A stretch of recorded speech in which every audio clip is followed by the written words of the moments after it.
host of this alternative summit on microfinance and inclusive development, we extend a warm and hearty welcome to all the distinguished national and international delegates.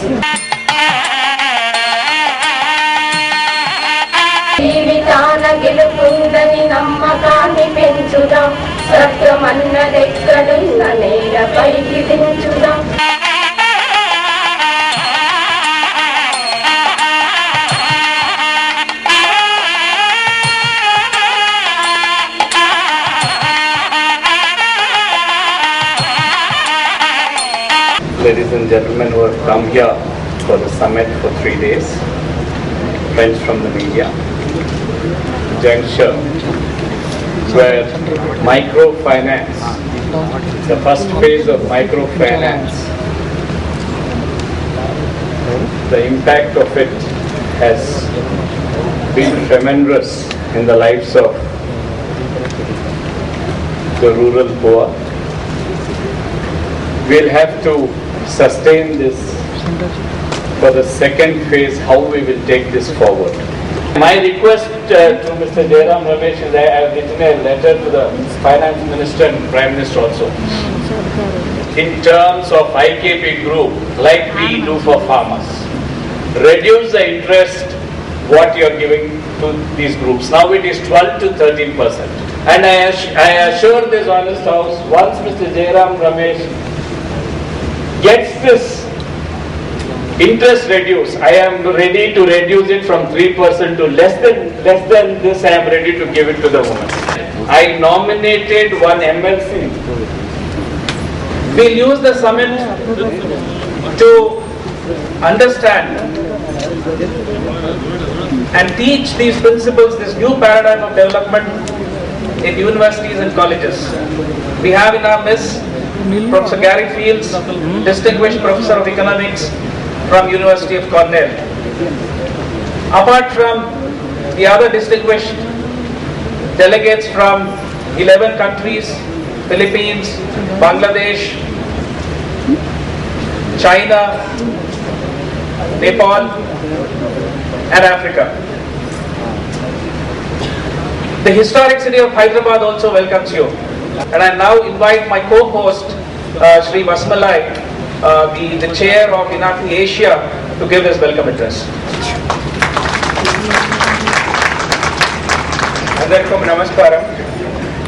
Good morning, and this conference started with a business straight away. I just want to make this conference is a very unique conference where the community is also participating. Many conferences only academia or practitioners are participating, but this conference is a confluence of community as well as the practitioners are participating. ఇతర రాష్ట్రాల నుంచి ఇతర దేశాల నుంచి వచ్చారు కాబట్టి ఇంగ్లీష్లో మాట్లాడాల్సి వస్తుంది. ఆయన నా కోరిక మళ్ళీ వచ్చేసారి వచ్చినప్పుడు మీరందరూ కూడా ఇంగ్లీష్ నేర్చుకొని మీరు కూడా ఇంగ్లీష్లో మాట్లాడాలి నా కోరిక. సంఘంలో గ్రామ సంఘంలో అధ్యక్షురాలుగా ఉన్న తర్వాత మండల సమైక్యలో కూడా నాకు అధ్యక్షురాల స్థానాన్ని కల్పించారు. అలాగే మండల సమైక్య నుంచి జిల్లా సమైక్యకి వచ్చిన తర్వాత కూడా నాకు జిల్లా సమైక్యలో అధ్యక్షురాల స్థానం కల్పించి నా పదవి విరామం చేసిన తర్వాత కృష్ణా జిల్లాలో నేను సీనియర్ సిఆర్పిగా రిజిస్ట్రేషన్ మీద అవగాహన కల్పించడానికి నేను సిఆర్పిగా కూడా పని చేయడం జరిగింది.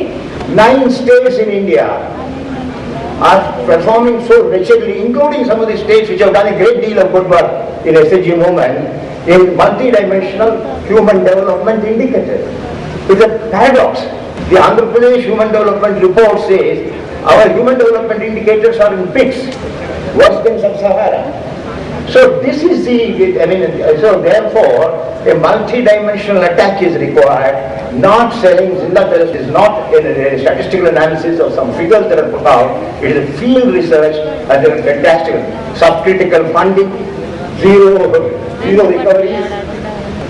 I am happy that this conference is being attended by delegates from different countries, senior officials from banks, NGOs, MFIs, government and academic institutions. The formal banking system, with its system and procedures, was found to be inaccessible to the poor. This led to emergency of an alternative delivery mechanism which would meet the requirements of the poor and particularly the women among them, which led to formation of self-help groups with women from a homogeneous background and emergence of self-help bank linkage program supported by NABARD, RBI and banks, resulting in increased access to financial services from banking sector. గ్రామీణ జీవనోపాధుల అభివృద్ధికి శ్రీ క్షేత్ర Dharmasthala rural development project ద్వారా కృషి చేసి పేదవారికి విద్య వైద్య సదుపాయాలను కల్పించి రాష్ట్ర జాతీయ స్థాయిలో ఎన్నో బిరుదులను సత్కారాలను అందుకున్న కర్ణాటక రాష్ట్రం నుంచి విచ్చేసిన గౌరవనీయులు doctor C. In the case of microfinance through joint liability groups of the type pioneered by the great Muhammad Yunus and the BRAC of Bangladesh, the focus is on credit, the focus is on finance. But in the bank-linked SHG model, the focus is on social capital building. It is less on financial capital and more on social capital, more on human capital.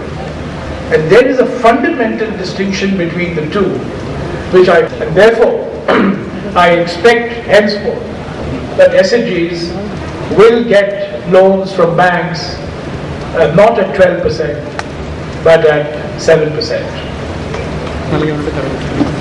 Now, I'm told that out of the 1100 Mandal Samakhyas in Andhra Pradesh today, about 150 have a monthly income of more than 50,000 rupees a month.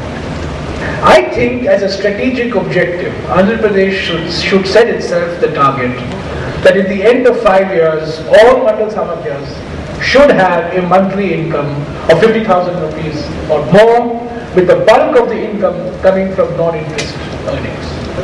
And I can tell you today, 10% of the milk sold in Delhi every day comes from Chittoor. 10%. 5 years ago, it was 0.